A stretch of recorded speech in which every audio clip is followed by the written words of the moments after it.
All right. Good morning, everyone.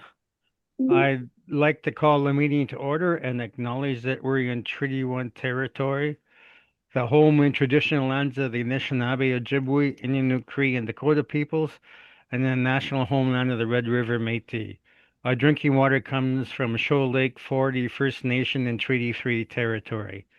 My name is Neil Harden. I'm chairing today's panel. With me are Carrie Linklater and Stu McPherson. The secretary today is Crystal Harland, and the assessors are Jason Brown and Arif Das Muhammad. We will be hearing applications for revision of the assessment rule in accordance with the Municipal Assessment Act. The matters for which revision is requested have been described in each application, and we will limit discussion to those matters.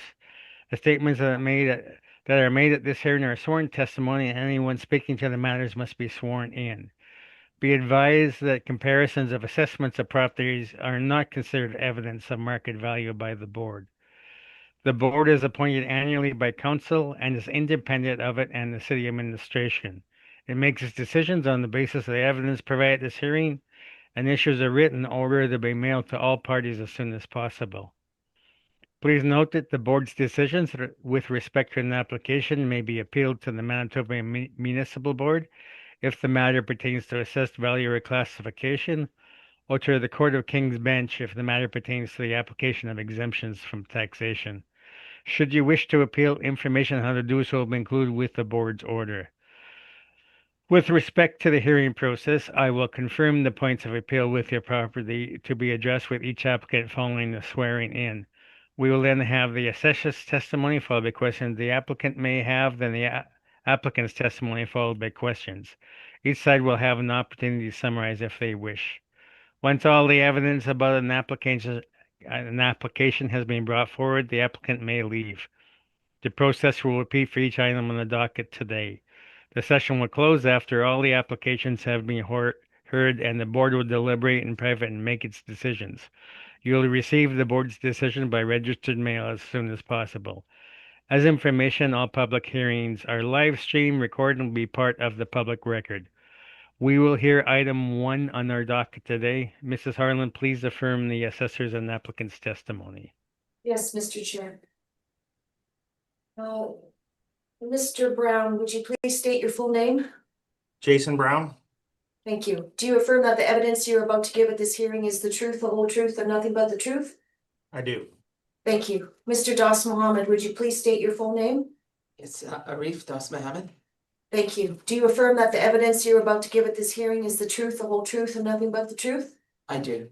Thank you. Gentlemen, would you please stand?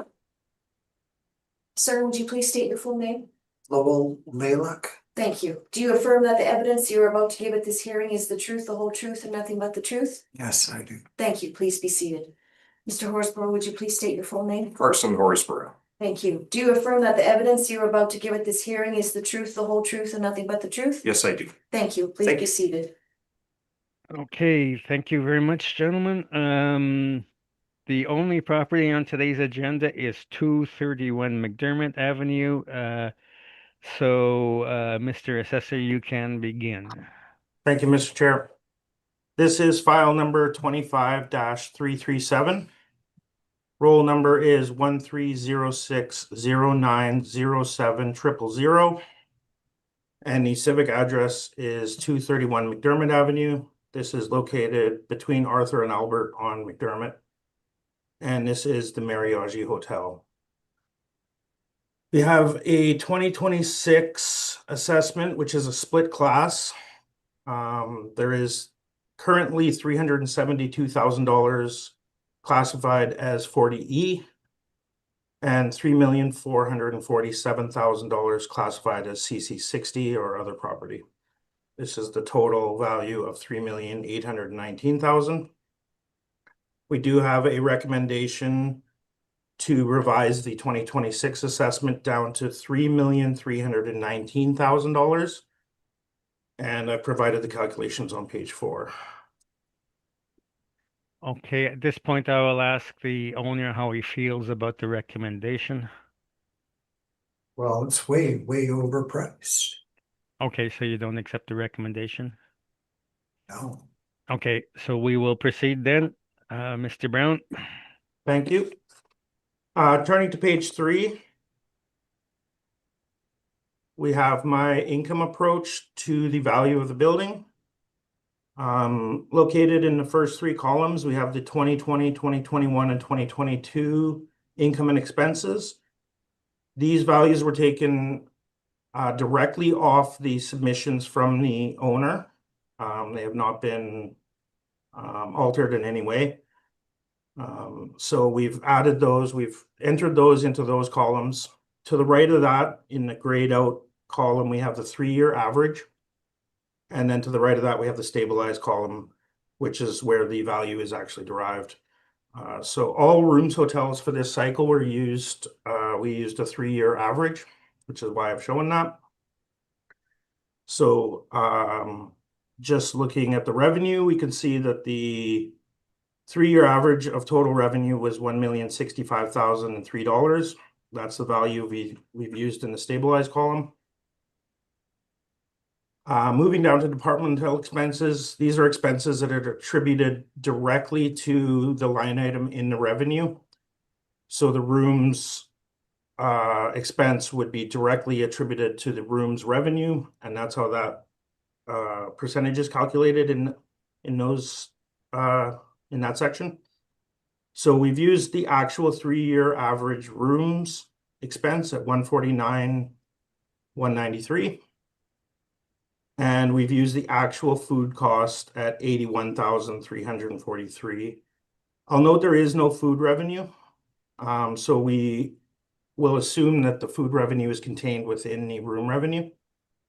So if we combine those percentages, that would be 28.3%.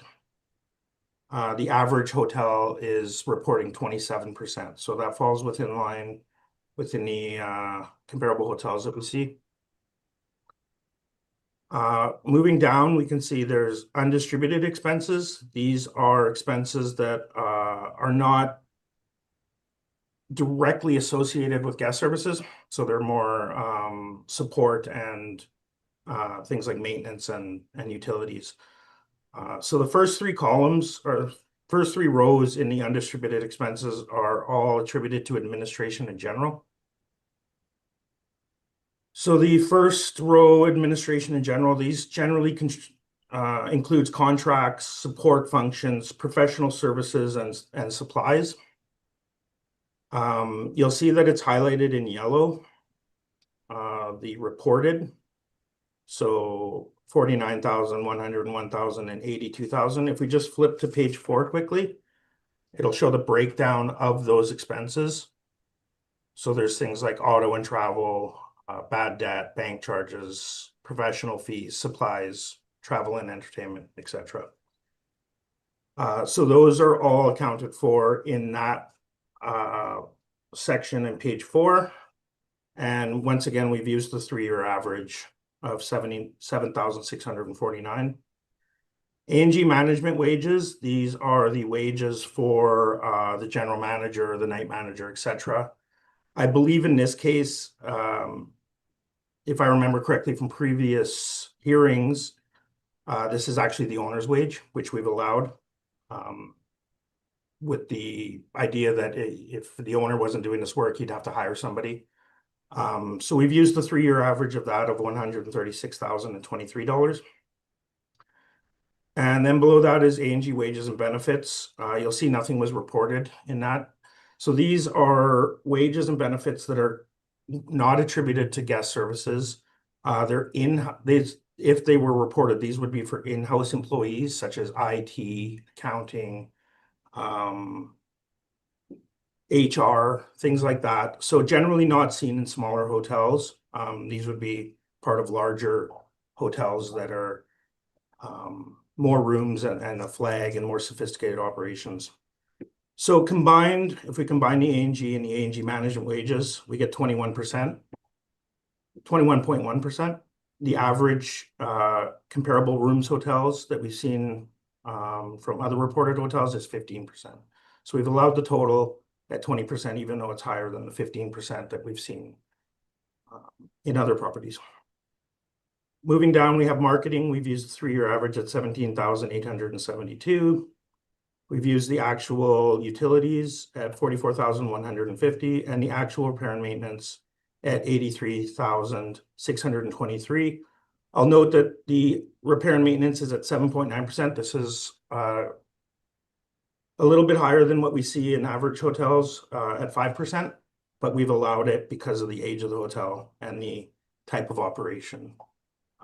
And the level of finish in these rooms are pretty high. So we've allowed the 7.9%.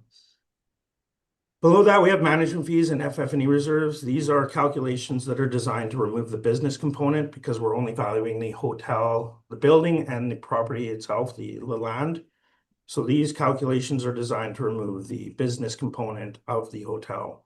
And these are standard agreed upon values that we've been using for as part of what's called the Rushmore approach. Below that, we have the fixed expenses. These are business taxes, property taxes, and insurance. We've used the actual for 2022 for business taxes and property taxes. They're pretty in line. The business taxes are a bit lower than what's reported, but the property taxes are actually a bit higher than what's reported. And we've used the actual 3-year average of insurance at 13,343. That's 1.3% of revenue. The average hotel is reporting closer to 1%. So we've allowed that. This gives us our net operating income of 351,424. We've capitalized that at 9%, and we've reduced it by a further 15% for FF&E deduction. That stands for furniture, fixtures, and equipment, which we're not assessing. This gives us our total revised value of $3,319,000, which was my recommendation. You'll note that the NOIs at the bottom are also highlighted in orange. If we turn to page 4, it shows the reconciliation of those values, of those NOIs. So we've taken the NOI off the statement, and we've just simply added back in this case, 3 line items that we don't allow for the income workup: amortization, subsidies, and income taxes. And so when we take the NOI off the statement and add those back, we get the NOI in my workup, and it just shows that we haven't missed anything in the statement. Below that is my breakdown by class and liability.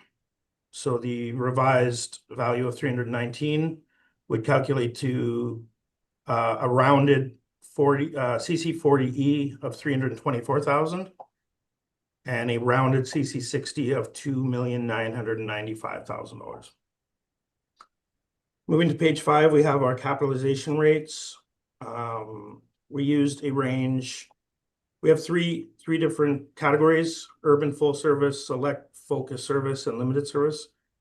We're using a range between 8 and 10% for those 3. And the outside sources provided on the right will support those cap rates. I have pictures starting on page 8, aerial view and map view on page 8, some exterior shots on page 9 and 10, and then some interior photos on page 11, 12, 13, and 14. Page 15, 16, 17, 18, and 19 are just things that were taken from the website, showing just the level of finish and the type of hotel that it is. This is obviously a theme room hotel. Page 20, 21, and 22 shows the retail rental units. So there are a number of retail rental units on the main floor. Page 23 shows our valuation of hotel. This is a 2025 general assessment guide. All those percentages that I quoted in my income workup are located on page 27. So these are the average rates for major expense categories from comparable hotels. And then starting on page 29 are the income and expense statements as provided by the owners that were used for the valuation. Once again, we used 100% of the actuals, save for the taxes, or 100% of the reported, except for the taxes, which we used the actual 2022. And based on that, we're asking that the revised recommendation of $3,319,000 be accepted. Thank you. Any questions, Mr. Horsborough? Thank you, Mr. Chair. Just a couple of questions for the assessors. When was this property last inspected by city assessment? I did do an exterior inspection a few weeks ago, but I haven't been inside of it for a number of years. Okay. And then just a couple of questions just regarding the photos on pages 20, 21, and 22. Do you know when these photos are from? I do not. Okay. So I'm just speaking with Mr. Leluc, and we do note that was it page 21, photos on the second photo on page 20, and then the photos on 21, they're no longer there. So Yeah, I'm aware that the Free Press Cafe is closed. I actually believe that the owner is putting his own restaurant in that space. From my understanding, looking at the permits. But I know there has been some turnover in some of these rental units. okay, and then just a question on the city's valuation of hotel guide. Just noting that the city differentiates between room hotels and beverage hotels. What would you characterize this property as, a room hotel or beverage hotel? Well, turning to page 3 on my evidence. So the difference is a rooms hotel will derive most of its income from room sales, room rentals, whereas a beverage hotel will derive most of its income from, they almost all have a vendor, a beer vendor, a beverage room, and VLTs. This hotel has none of the three, so we would 100% classify this as a rooms hotel. Thank you. And then just on page 3 again, the income approach valuation. Are any of these parameters model derived? No, as I noted, we've used 100% of the reported 3-year average, except for the taxes where we've used the actual 2022s. Okay. And then the capitalization rate at 9%, is that model derived? We honestly don't have a model in hotels. If you turn page 25 of my evidence, it'll show that there has been 35 sales. There obviously aren't a lot of hotel sales, so these date back to 2005 to 2023. But we've looked at actual sales of actual hotels. Okay. And supported by outside sources as well. Okay.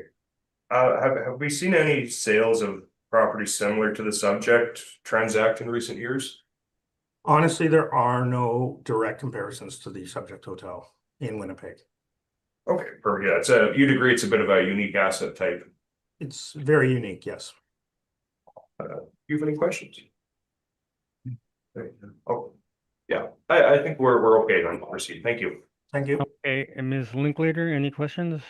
Oh, I do have one question. Sorry, Mr. Chair, if we can ask one question. Oh, okay, go ahead. The insurance of hotels of this size, what is the normal insurance cost? So, for rooms hotels, we see an average of 1% of revenue.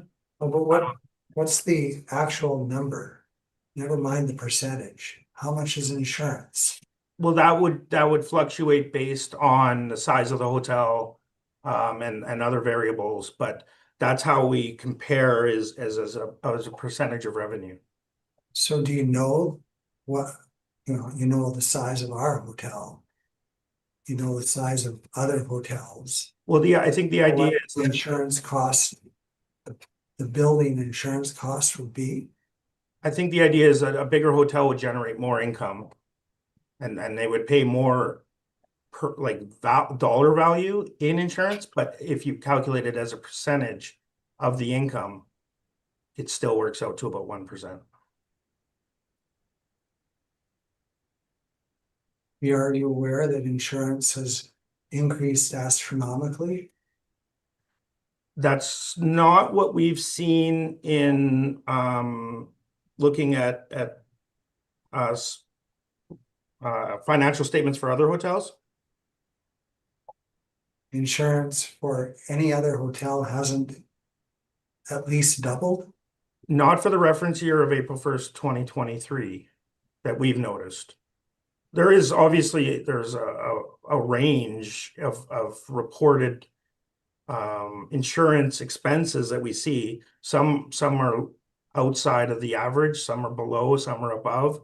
But when we look at the core, it does generate to 1%. I'll note that beverage hotels were a bit higher at 4%.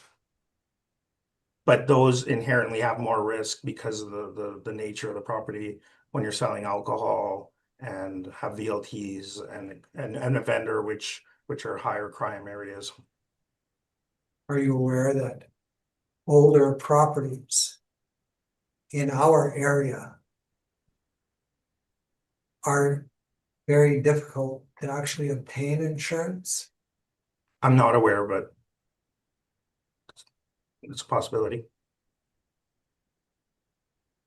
It's a very big possibility in our case.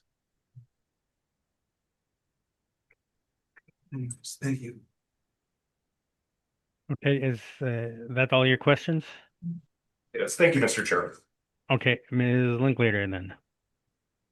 My questions have been asked and answered. Thank you. Mr. McPherson. I do have a couple of questions. First of all, the exempt portion, what is that? Oh, yes, my apologies. That is a Legion. And is that determined on a percentage? Yes, An area, I believe it's square footage, yeah. square footage? Thank you. And you said that you used actual tax. If I look at page 3, the business tax, 5695, I believe, is the number you used. Correct. Where is that shown as actual business tax? I do not have that in my evidence, but it was taken off of our internal program called Manta. And that was directly off the mailing that went out to the property owner. Okay, so it's not the 2022 amount that you're using? That is the actual. 6260. So that was the reported from the owner in the financial statements. But when I Okay. looked at Manta, the actual was actually 5,695. So that is the actual. Correct. Thank you. And just a clarification on your cap rate, you say there's a range 9 to 10%, Correct. and this is unlimited service. Is that a category? It would most likely be in that category. It's hard to classify this hotel because it's a theme hotel, but it would share the most characteristics with a select or limited service, which Okay. generally don't have pools or, boardrooms or stuff like that. Okay, and it's at the low end of the range. Is there justification for that? The high end of the range is usually reserved for,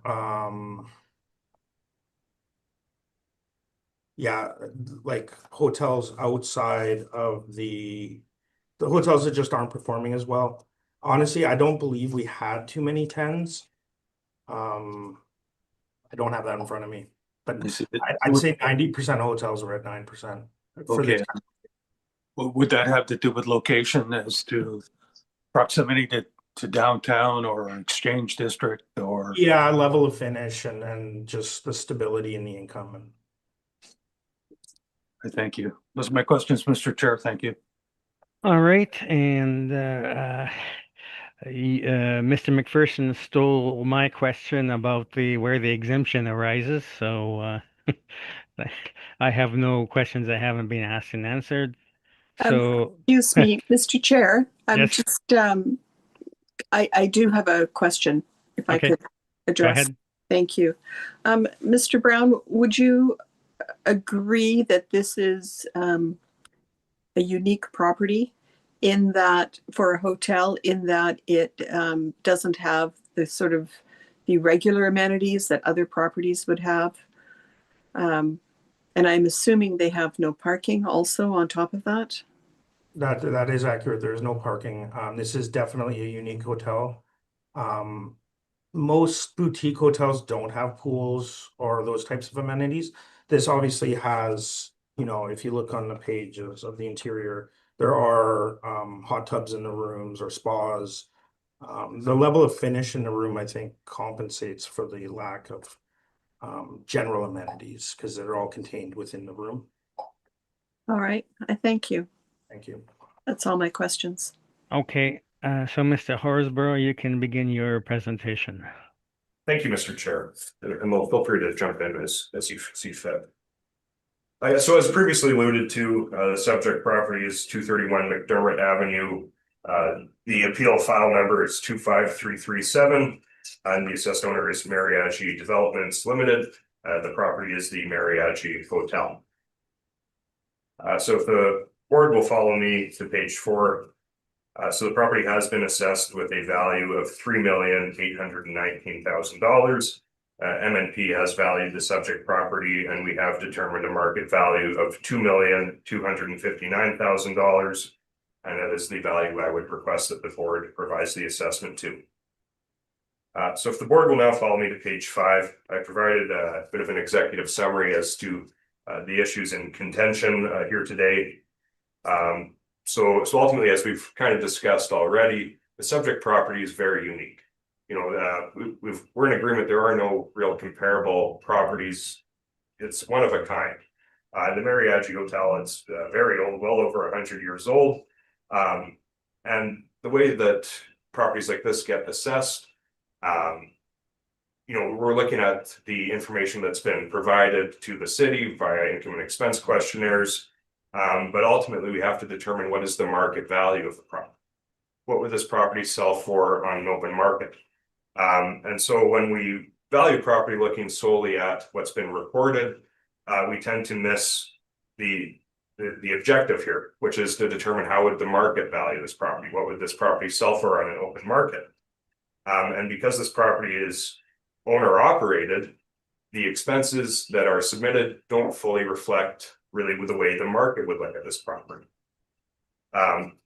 So again, because the property is owner operated, the expenses pertaining to administrative in general, those are understated, as well as staffing and management. And again, as well, and we'll speak to this more in more detail, but the insurance and expense doesn't reflect market as well. At $13,000, that's just liability insurance. That's not building insurance. There's no fire insurance. So we've provided a quote that got from an insurer.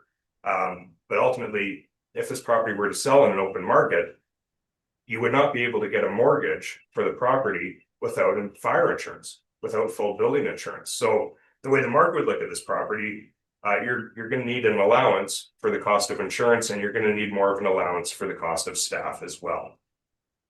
And then finally, this is a 100-year-old property in the Exchange District competing with, full service hotels and other hotels in the city. The property itself, there's a higher risk component to a small boutique hotel like this. So we've applied a 10% capitalization rate. And I'll speak to that further on in the report. So just moving ahead, pages 6 and 7, the approaches to value. We have applied the income approach as has the city assessor. Assumptions and limiting conditions, as well as hypothetical conditions on page 7. Page 8, speaking to the burden of proof being on the assessor, as well as the site-specific requirements set out by municipal board order.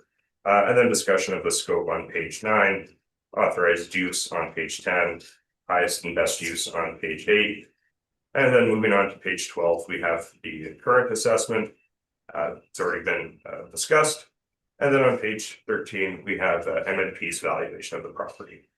So really the key differences between our valuation of the property and the city's valuation of the property, really our main issues or differences are one, the room cost, the room expenses, the wages and benefit cost, and then the insurance as well.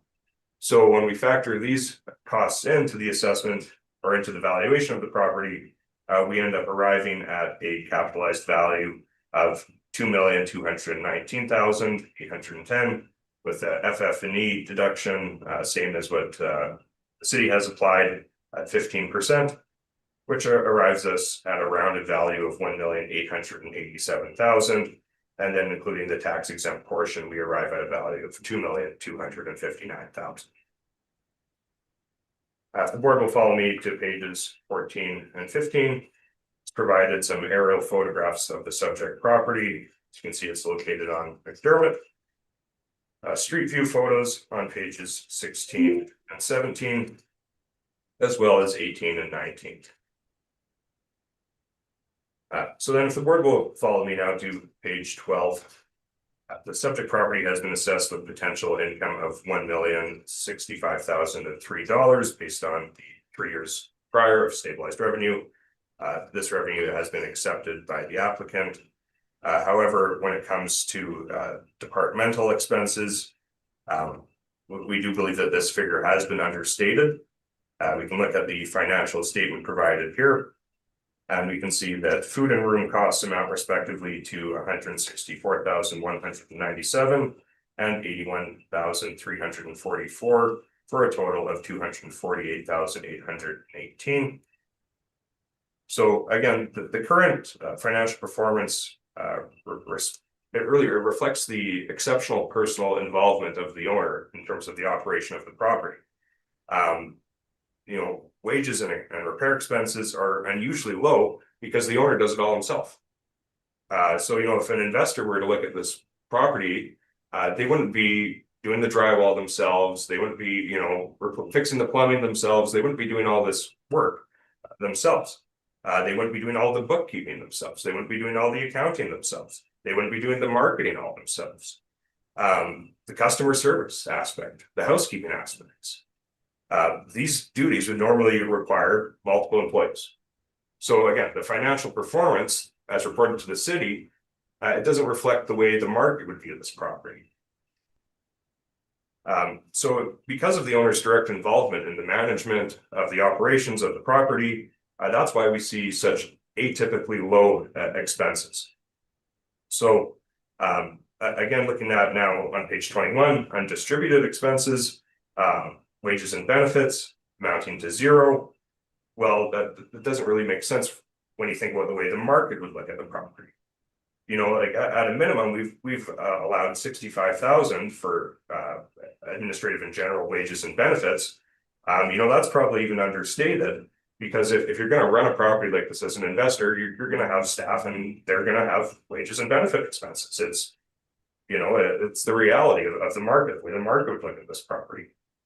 So the city's valuation guide for hotels, they pay administrative and general expenses at around 15%. By comparison, we've used 65,000, which is only really about 6.1%. So we do feel that that's fair and reflective of market. Now, moving on to page 22, I really want to push on this point. Again, this property only has liability insurance. There is no fire insurance. If this building were to burn down tomorrow, the owner is going to be in pretty bad shape. That's the reality. The cost of insurance is prohibitive. And it literally is not possible for this property to sell and have a mortgage. No bank will underwrite the mortgage without insurance for fire. No one will touch it. So there needs to be an allowance for insurance. If you're looking at this property in terms of its market value, there needs to be an allowance for the insurance. So Lowell has provided the insurance quote just prior to the reference date, $49,439. So that's the figure we've used in our calculations. That's what the cost would be to insure the building. Now, moving on to page 24, the capitalization. Just- Sure. Also, first of all, part of the problem with me insuring the building at $50,000 was that if something were to happen, there's a huge deductible that they applied at that rate. First of all, it was really difficult to find someone to actually give me a quote. Most of them didn't. Most of the people that I approached, or the companies that I approached, wouldn't even bother, because our building is a 3-story wood frame 100-year-old building, and to get an insurance quote was very, very difficult. The quote that I got was super high, and I got another quote even higher than this. But the deductible was very, 25,000. and I think more. That's on property. Sewer backup was 50,000, and water damage is 50,000, which is like up until now we haven't had a claim for insurance for 15 years, and the insurance companies are really giving the screws, I think, to all hotels, but especially our property, because of our uniqueness, that it's over 100-year-old building, and they don't even want to give you insurance. If they do, it's very, very high, and then the deductibles are extremely high.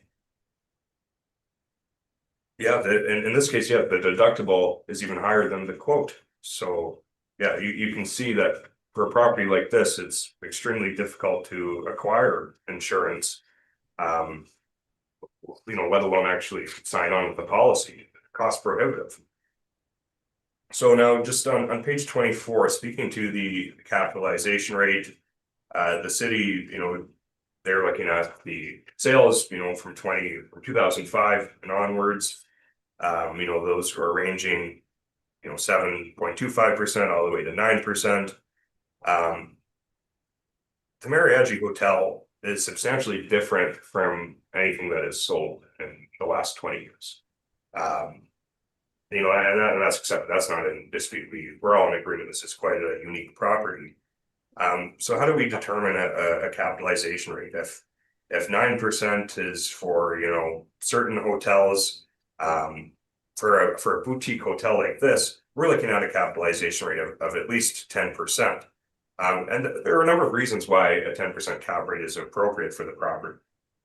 So one thing, with a limited number of rooms, the property's income is quite sensitive to fluctuations in terms of demand. Of course, being owner occupied, again, the market would look at it as an owner occupied hotel. If an investor is going to buy it and staff it, there's a certain risk to that as well. So that's something to consider. And again, this is it exists in a specialized kind of niche segment with the theme suite concept.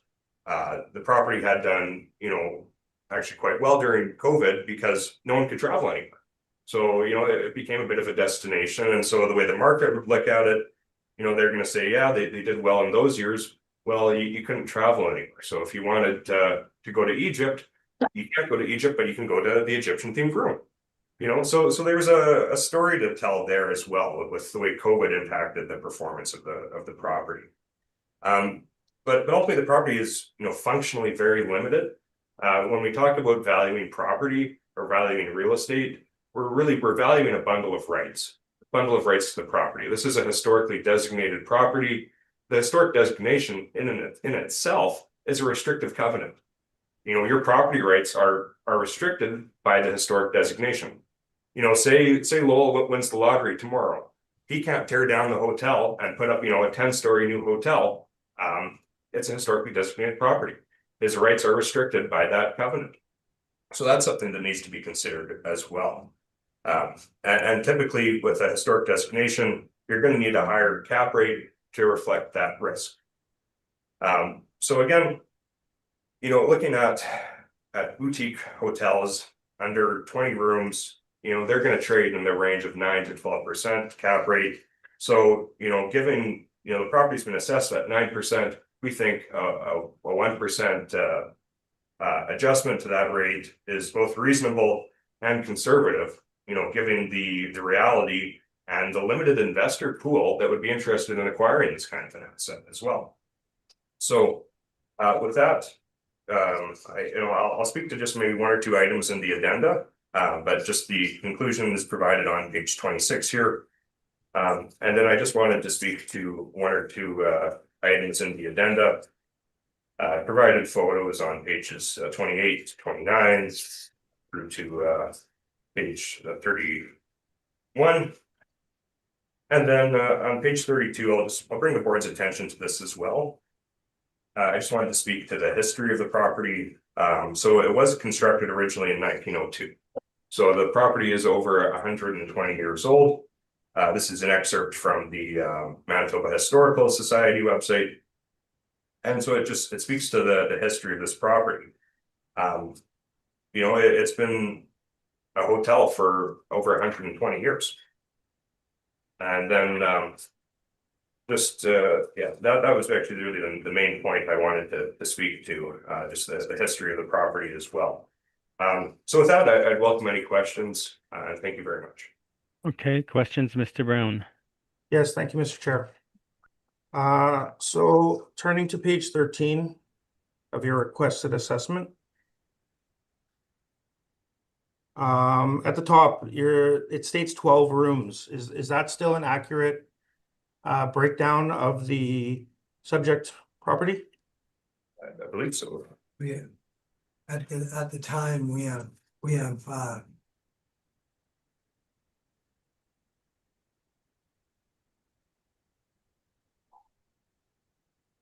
well, we had one large penthouse suite that we do small parties in.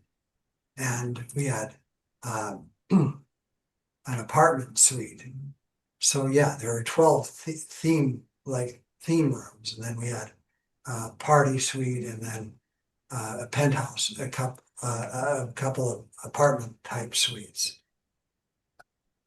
Okay, and do those apartment suites generate income, or are they being used by the owner and not generating income? No, all the income is that those generated are in that financial statement. Okay. At one point, was the apartment unit being used internally and not generating income? Not during this time period. Okay. Was there a new suite added in 2024? I saw a permit for that. We've taken the penthouse suite and we've divided that into 3 rooms, and we put the new penthouse suite downstairs in the on the ground floor, because we couldn't find, since COVID, all of our commercial tenants have basically left our building. And try as we might to find a new commercial tenant, nobody wants to rent anything right now. We haven't had a renter for 2 years. So we decided to put that, and that's in that picture, the Valley suite that you see. That's the new suite that we built. Since then, now we have 2 of those other 3 suites built and finished, and now we are renting those suites out. But the 3rd suite, we still have to develop. We've been using our own cash flows to slowly develop the building, and that's how we're doing it right now. And that 3rd suite on the top floor, where the penthouse suite was, is not yet developed. Okay, so as of January 1st, 2026, how many rooms were in operation?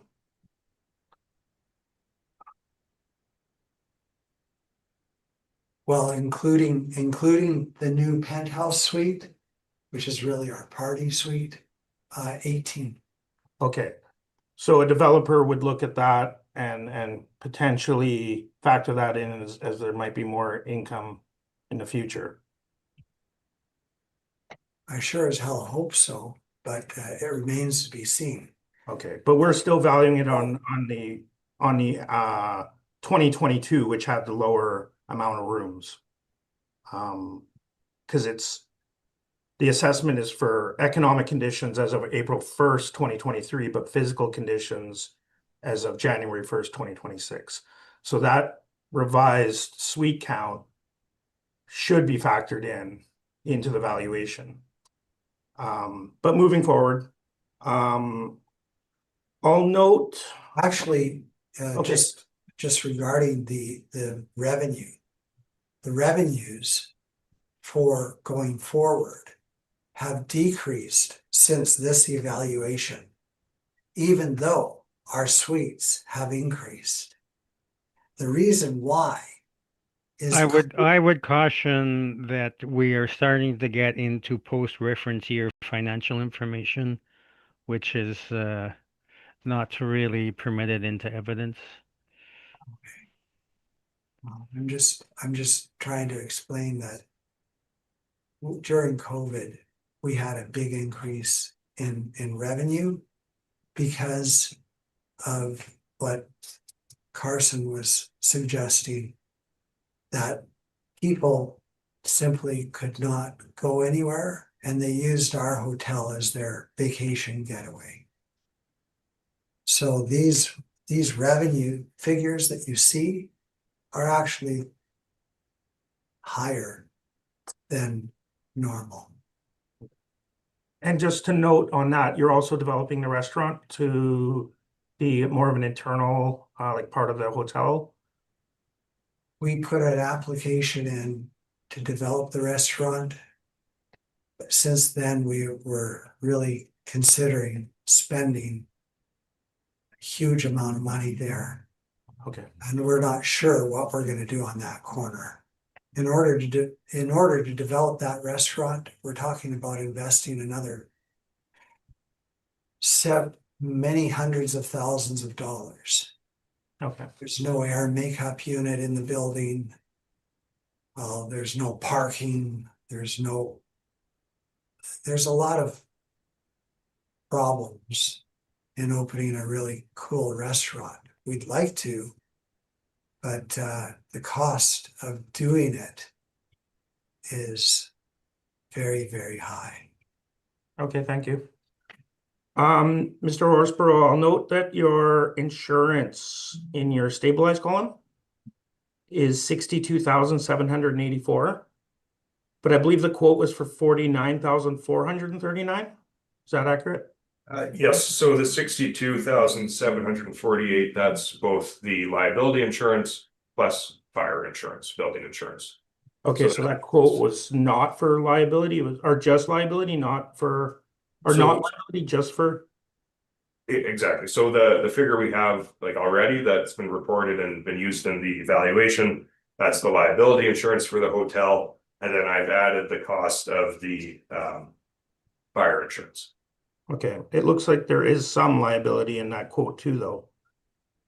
Well, I don't know if it would be the business liability insurance for the hotel.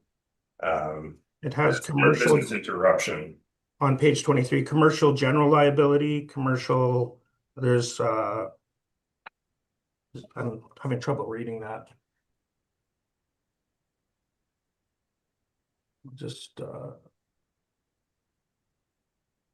looks like occurrence, aggregate, and then there's bodily injury, personal advertising liability, medical payments, and tenant legal liability. So it looks like that quote does contain liability.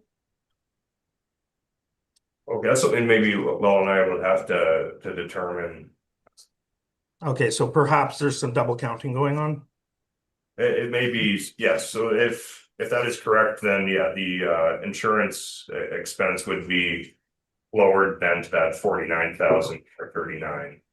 Okay, and I'll also just note on that quote, that the building value is being valued at $6,300,000. And yet we're defending a value today of $3,300,000 today. So that it looks like the insurance valuation and the assessment valuation aren't jiving. Well, again, you know, the insurer would be looking at the cost of rebuilding this property, so. You know, you look at the inflation and construction costs. You know, and it might cost $6 million if they had to completely rebuild the property up to modern standards. But that in no way, shape, or form reflects what the market would pay for this kind of property. So a prospective purchaser, instead of building a new hotel for $6 million, they could just buy this one for 2.8 is what you're insinuating?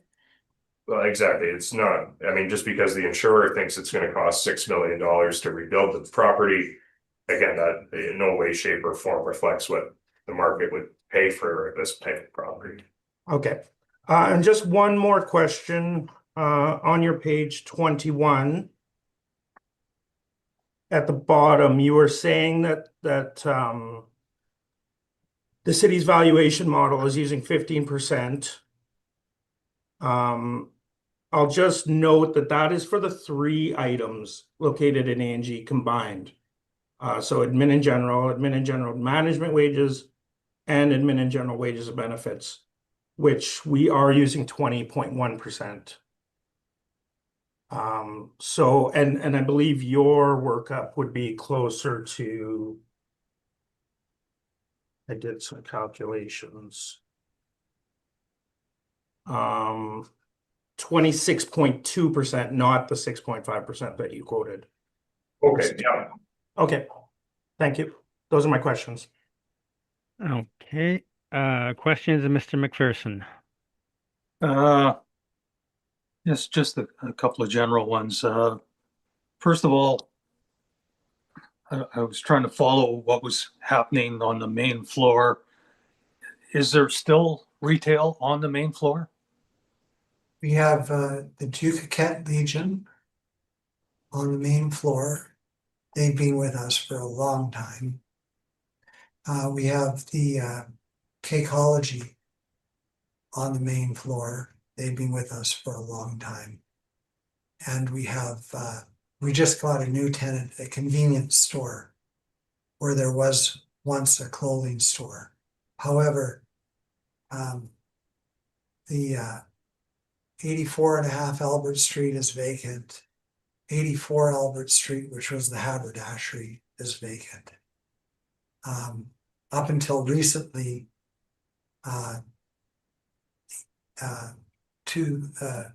where the Free press. well, the free press is vacant. And also the right beside the free press was called Ordinary Clothing Store. Up until recently, that's been vacant, but now that's where our new penthouse suite is. Because we couldn't find a tenant. All of our tenants vanished. They felt that they could do the same kind of business because of COVID. Really, I blame it on COVID.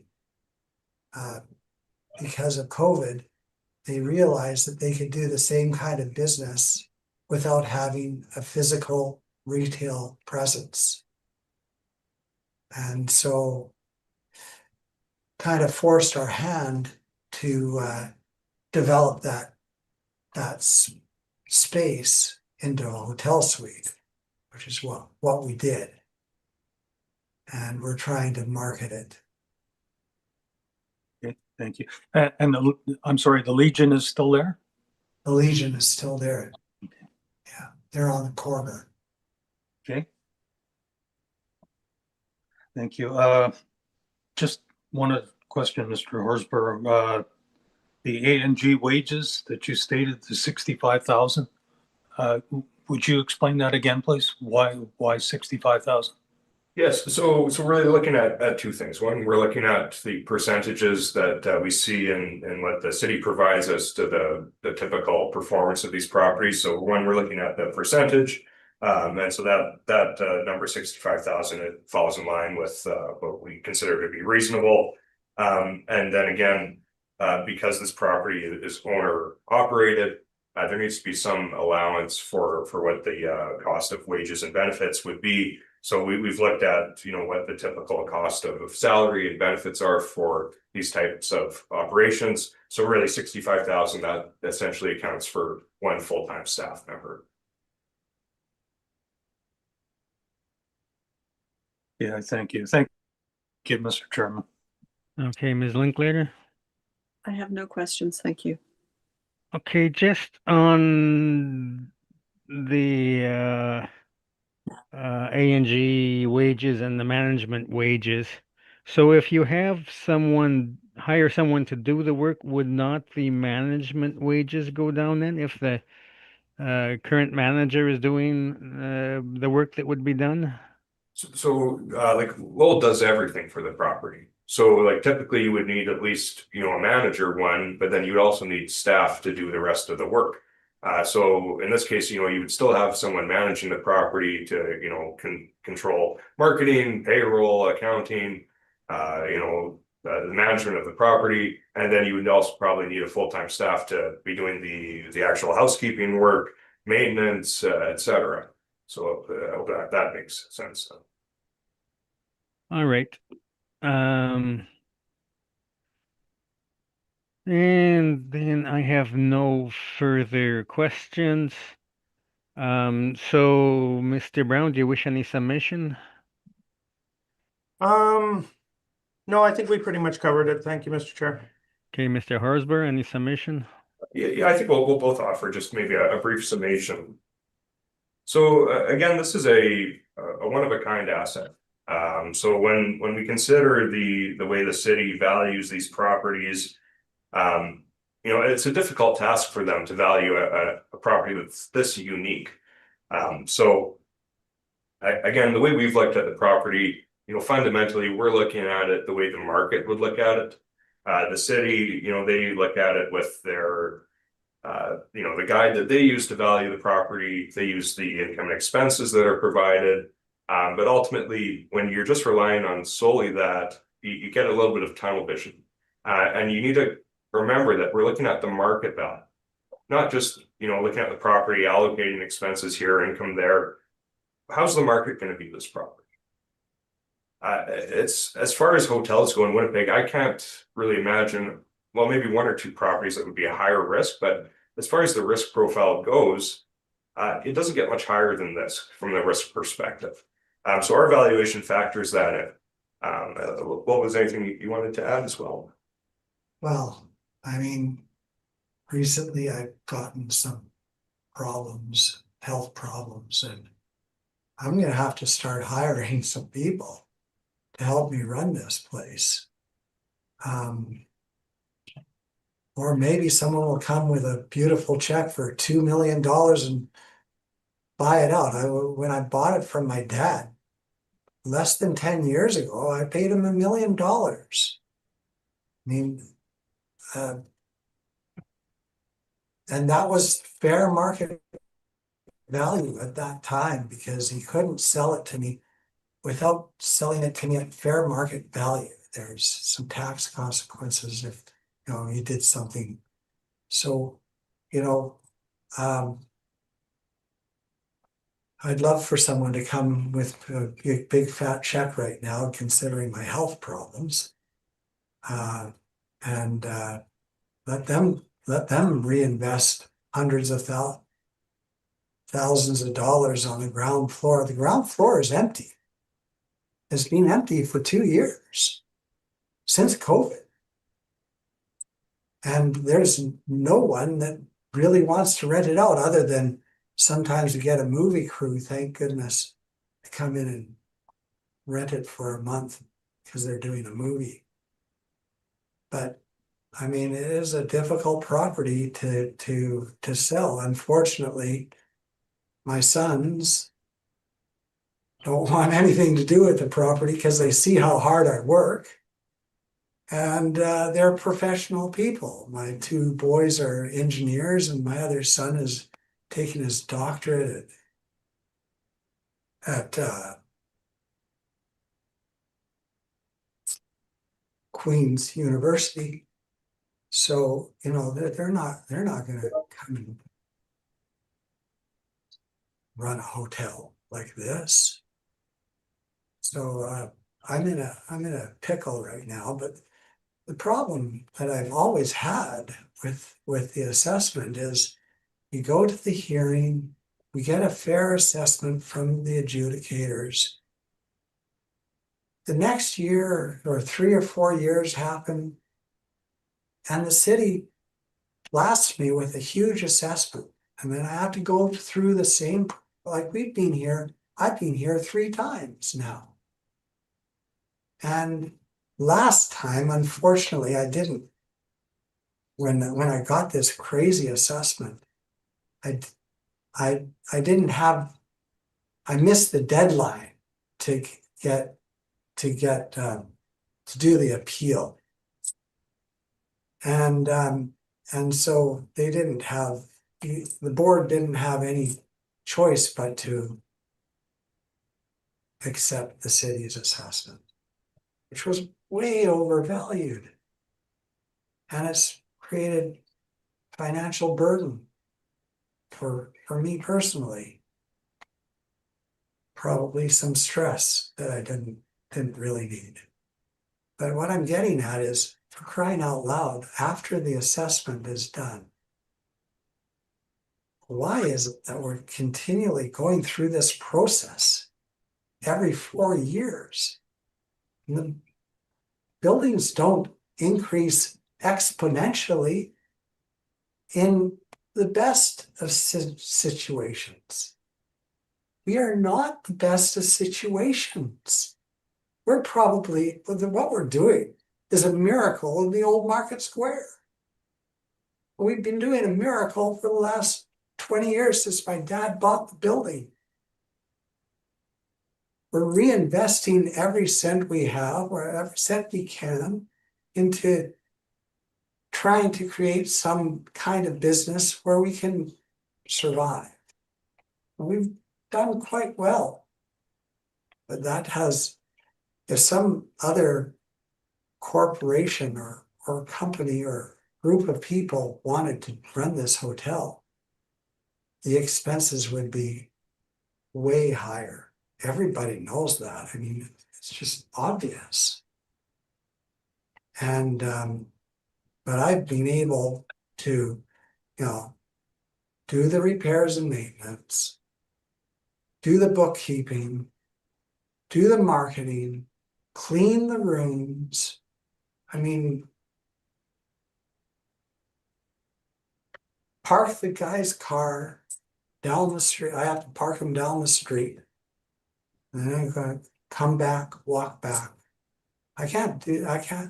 Unfortunately, my situation has changed quite drastically in the last 6 months. And can't do this much the same way any longer. So, I mean, $2 million after, it's reasonable. It's reasonable. All I'm asking is to be reasonable. I know that we have to pay taxes. I know we have to pay business taxes. But geesh, we're getting hammered right now. You must know that. Okay, thank you. If we can go back, I just have one question for Mr. Horsburgh. How was the split worked out for the exempt portion? Because your value is lower, but your exempt portion is higher than the city's. I've applied the same exempt value as the city. So the 372 is, I would use that same number. Yeah, for the Legion, yeah. Okay, thank you. Okay, so we've now heard all the items on today's agenda, and this hearing is now adjourned. Thank you very much for your presentations, gentlemen, and we will issue our decision shortly. Thank you. Thank you, Mr. Chair. Thank you, panel members, and thank you, Thank you. Okay, we'll take just a quick break, then come back and do our deliberations. Okay, have a good day, everyone.